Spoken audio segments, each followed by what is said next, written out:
here more often. We should come here more often. Uh-huh. I don't know, it seems like it gets more and more beautiful every time I come back. Uh-huh. I mean, look at the water. Does it seem bluer? It looks bluer. Mm-hmm. Like everything just seems more still, more calm, more relaxed, more... Blake notices that she's in her own world, completely missing everything he's saying to her. Grace, are you listening? Mm-hmm. So you agree? Mm-hmm. The water's bluer, Mm-hmm. and the air is crispier, Mm-hmm. and you are a polycurious floating tree stump who occasionally commits tax fraud? Mm-hmm. Grace! Grace looks up from her planner, alert now. What? Oh, I'm sorry. I just realized on the way that I double-booked myself between tutoring someone on the evolution of written word and figuring out this thesis about Rousseau. And I think I almost also promised someone I'd get coffee. I'm not sure. But I think it was tonight, and I don't remember, and I just...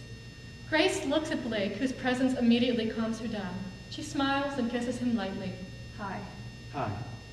Okay, I'm here now. I'm present, and the planner is going away. She puts her planner away. Thank you, honey. So, I'm sorry, what were you saying? Also, where are we going exactly? Oh, nothing. It's not important. I was just, admiring the scenery. It is gorgeous this time of year.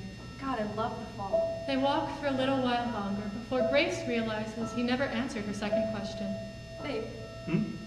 you never answered my question. Oh, I know. Where are we going?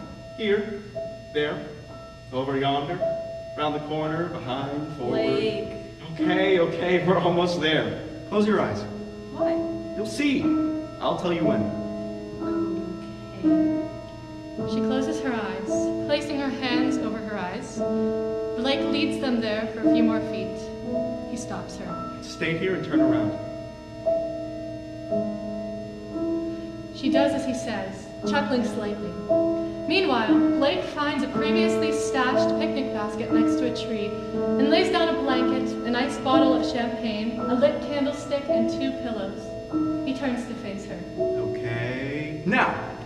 Grace opens her eyes, astonished at the beautiful sight. Her face lights up in incredulous joy. Blake fills 2 champagne flutes with alcohol.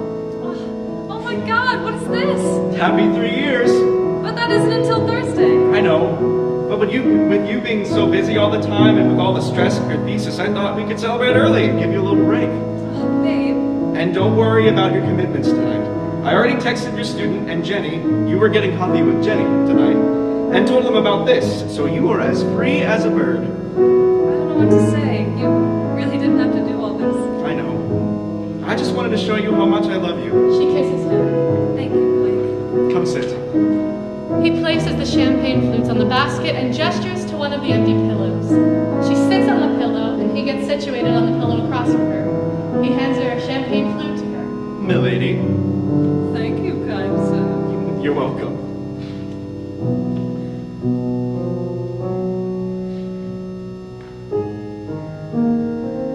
What?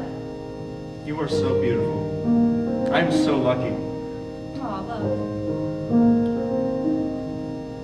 She continues eating. He grabs a ring box out of the basket and covertly hides it under his pillow when she's not looking.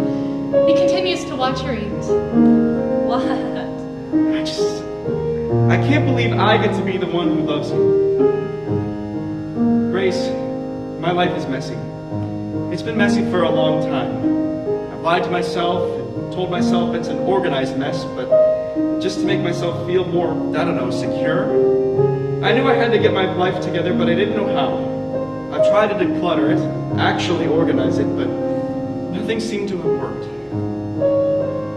Sometimes I would walk here at night just to clear my head, try to reach some sort of bliss, and it would calm me down for a while. It would let me escape the mess that is my life, even if just for a few minutes. It was my outer sanctum. Then there was you. It's funny, I never told you this, but when we first started going out, I would drink. A lot. And not just some college kid has the first taste of freedom drink, but like fake ID. Most nights of our first weeks together, I would black out and drink. That isn't funny. I know. It was early in our relationship and I was stupid. But then one night I was out at a bar and talking to the bartender and was just thinking about you and how you make everything better. Life was better, music was better, breathing was better when I was with you. I was so enamored with you, with your radiant smile, your kind laugh. I was so deeply in love with you then, and I am so deeply in love with you now. I knew from that night that I never would want anything in the world except to tell you I love you. Blake grabs Grace's hand and they stand. He sings to her.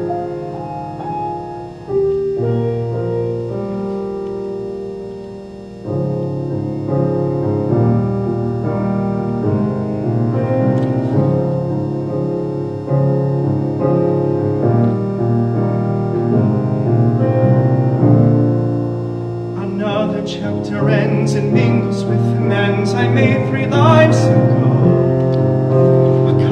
Risky bets, a cup full of regret from a drunken night alone. And staring at the ceiling, head is throbbing, feeling lost and dazed and so confused. Then sits down a man who takes me by the hand, said, "Kid, I got advice for you. Don't spend hours holding on to something going wrong. We haven't got the time to spare. Go and live. Live inside your reverie. Forgive what's gone and past, and you can live.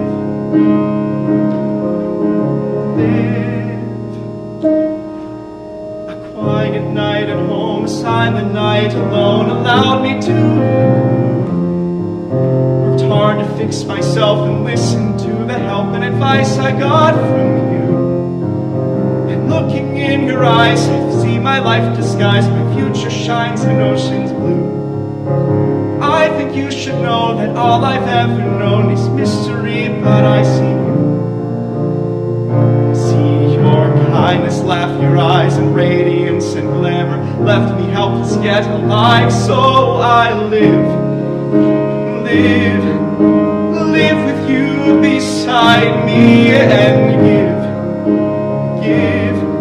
I'll give all that I have so we can live.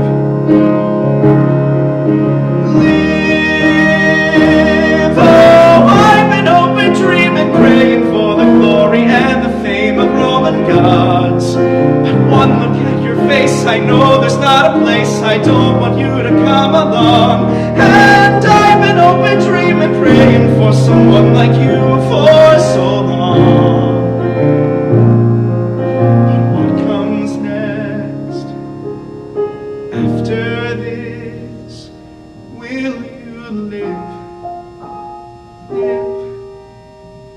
Inside my arms, and will you give me your heart and hand and stay with me where my bed